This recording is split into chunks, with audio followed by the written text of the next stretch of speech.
देश के प्रधानमंत्री नरेंद्र मोदी पर बनी बीबीसी की डॉक्यूमेंट्री को लेकर विवाद है कि खत्म होने का नाम नहीं ले रहा।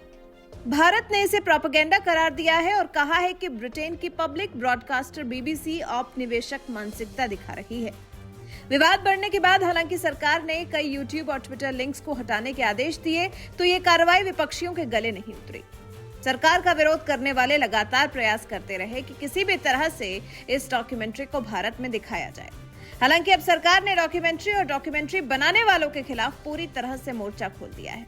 वहीं ब्रिटिश संसद ने भी पीएम मोदी की आलोचना करने वाली, उनकी छवि को खराब दिखाने वाली बीबीसी की documentary India the Modi question पर भड़ास निकाली है। इसे नफरत से भरा काम बताया है, इसे खराब पत्रकारिता का नमूना बताया है, खराब शोध बताया और कहा कि ये डॉक्यूमेंट्री मोदी के खिलाफ एक धब्बा है जो कि पूरी तरह से अनुचित है।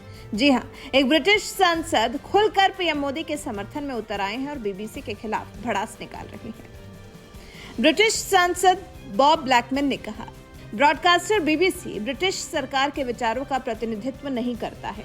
2 एपिसोड की डॉक्यूमेंट्री दिखाने की कोशिश करती है कि भारत की न्यायिक प्रणाली पर भरोसा नहीं किया जा सकता। भारत की न्याय व्यवस्था राजनीति से पूरी तरह अलग और पूरी तरह स्वतंत्र है। ब्रिटिश सांसद यही नहीं रुके, आगे उन्होंने कहा, बीबीसी की डॉक्यूमेंट्री भारत को एक गैर धर्मनिरपेक्ष देश दिखाने की कोशिश करती है, लेकिन हम जानते हैं कि भारत सभी धर्मों और हर पृष्ठभूमि से आने वाले लोगों को गले लगाता है। इसलिए डॉक्यूमेंट्री ने जो भारत की एक बेहद खराब तस्वीर पेश की है, वो मेरे हिसाब से पूरी तरह गलत है। इतना ही नहीं, ब्रिटिश सांसद ने तो बीबीसी की रिसर्च की भी बखिया उधेड़ कर रख दी। जिस तरह से बीबीसी ने अपनी डॉक्यूमेंट्री के जरिए 2002 गुजरात दंगों का जिक्र पीएम मोदी की छवि को खराब करने का प्रयास किया है, ब्रिटिश सांसद ने इसे खराब रिसर्च बताया है। बॉब ब्लैकमैन ने कहा, लोगों से कहें कि बीबीसी पर प्रसारित होने वाली चीजों से सावधान रहें। इस डॉक्यूमेंट्री के मामले में बहुत खराब शोध किया गया है। बॉब ब्लैकमैन ने बीबीसी के इस डॉक्यूमेंट्री के विरोध में ब्रिटेन के भारतीय प्रवासियों से भी साथ आने को कहा है और एक साथ मिलकर इस डॉक्यूमेंट्री का विरोध करने की अपील की है। ब्रिटिश एमपी ने कहा, हमने इसकी निंदा की है और मुझे लगता है कि ब्रिटेन में प्रवासी भारतीयों के कई लोगों ने भी इसकी निंदा की है। वहीं भारत की सरकार ने भी इसे प्रोपेगेंडा पीस और दुष्प्रचार का हिस्सा करार दिया है। ब्रिटेन के प्रधानमंत्री ऋषि सुनक ने भी संसद में कहा था कि वो पीएम मोदी के ऐसे चरित्र चित्रण से सहमत नहीं है। डॉक्यूमेंट्री के खिलाफ ब्रिटेन में भी बड़े पैमाने पर विरोध देखा गया था। तो कुल मिलाकर बीबीसी का भारत की नरेंद्र मोदी सरकार की छवि खराब करने का एजेंडा पूरी तरह से फेल हो गया है।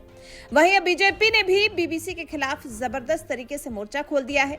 मंगलवार को बीबीसी के दिल्ली और मुंबई स्थित ऑफिस पर छापे मारे गए। आयकर विभाग की टीमें कागजों को लगातार खंगाल रही हैं। हालांकि इनकम टैक्स विभाग की तरफ से इसको लेकर कोई आधिकारिक जानकारी जारी नहीं की गई है, लेकिन विपक्ष ने इस कार्रवाई को बीबीसी के गुजरात दंगों पर बनी डॉक्यूमेंट्री से जोड़ दिया है। लेकिन बीजेपी ने बीबीसी को सबसे भ्रष्ट और बकवास कॉर्पोरेशन बताया है।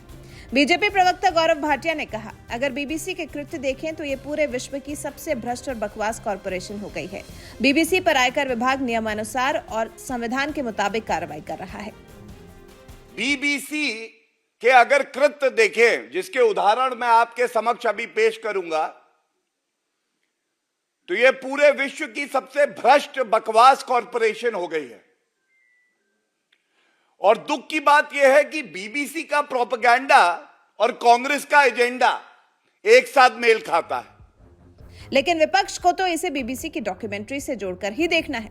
जबकि 1970 का दशक शायद कांग्रेस और विपक्षी पार्टियां भूल गईं, जब इंदिरा गांधी ने बीबीसी को बैन कर दिया था, जब एक शो में भारत की नकारात्मक तस्वीर पेश की गई थी। 1970 में जब फ्रांसीसी निर्देशक लुइस मेले की डॉक्यूमेंट्री सीरीज बीबीसी पर दिखाई गई, तो इसके परिणाम स्वरूप दिल्ली स्थित बीबीसी का दफ्तर 2 साल के लिए बंद कर दिया गया था। बीजेपी ने कम से कम बीबीसी को बैन नहीं किया, बस संविधान और नियमानुसार आयकर विभाग की कार्रवाई जारी है। वैसे बीबीसी के खिलाफ इनकम टैक्स विभाग की इस कार्रवाई से अलग जिस तरह से ब्रिटिश सांसद ने पीएम मोदी का बचाव किया है और बीबीसी को जमकर सुनाया है, जैसे ब्रिटिश सांसद बॉब ब्लैकमैन ने बीबीसी का चरित्र चित्रण कर दिया है, उस पर आपका क्या कुछ कहना है? अपनी राय हमें कमेंट कर जरूर बताएं।